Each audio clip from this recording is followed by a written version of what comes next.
রবিবার সংবাদ সম্মেলনে সরকারি চাকরিতে কোটা নিয়ে প্রধানমন্ত্রীর মন্তব্যের প্রতিবাদে ঢাকা বিশ্ববিদ্যালয়ে মিছিল করেছে কোটা সংস্কার আন্দোলনের শিক্ষার্থীরা। রাত 10:30টার পর বিশ্ববিদ্যালয়ের বিভিন্ন হল থেকে মিছিল বের করে টিএসসির রাজু ভাস্কর্যের সামনে এসে জড়ো হন সাধারণ শিক্ষার্থীরা। কোটার একটা ফাইনাল সলিউশন সংস্কার করা হোক, আমাদের দাবি মানা না হলে আমরা রাজপথেই থাকবো। আন্দোলন এটা কোনো রাজনৈতিক আন্দোলন না, এটা সম্পূর্ণ ছাত্র আন্দোলন। আমাদেরকে রাজাকার, শিবির, জামাত যাই বল হোক, বিএনপি বল হোক, আমরা এরকম কিছু না।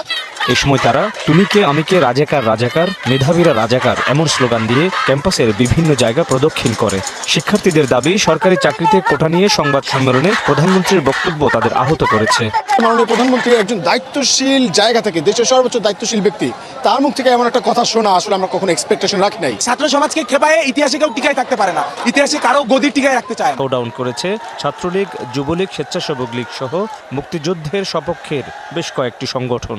এই বিএনপি জামাত তাদের পিছনে থেকে তারা ক্লাস বর্জন করে শিক্ষার্থীদেরকে জিম্মি করে তারা আন্দোলন সংগ্রাম চালাবে, আর আমাদের ভবিষ্যৎ প্রজন্ম ধ্বংস হয়ে যাবে, সেটা আমরা মানতে পারি না। কেউ যদি মুক্তিযুদ্ধের বিরুদ্ধে কোনো স্লোগান দেয়, কেউ যদি দেশের বিরুদ্ধে কোনো স্লোগান দেয়, 30 লক্ষ শহীদের রক্তের সাথে যদি কেউ বেইমানি করে, আমরা তাদেরকে ছাড়বো না। আমরা বৈষম্যের বিরুদ্ধে, আমরা মেধার পক্ষে।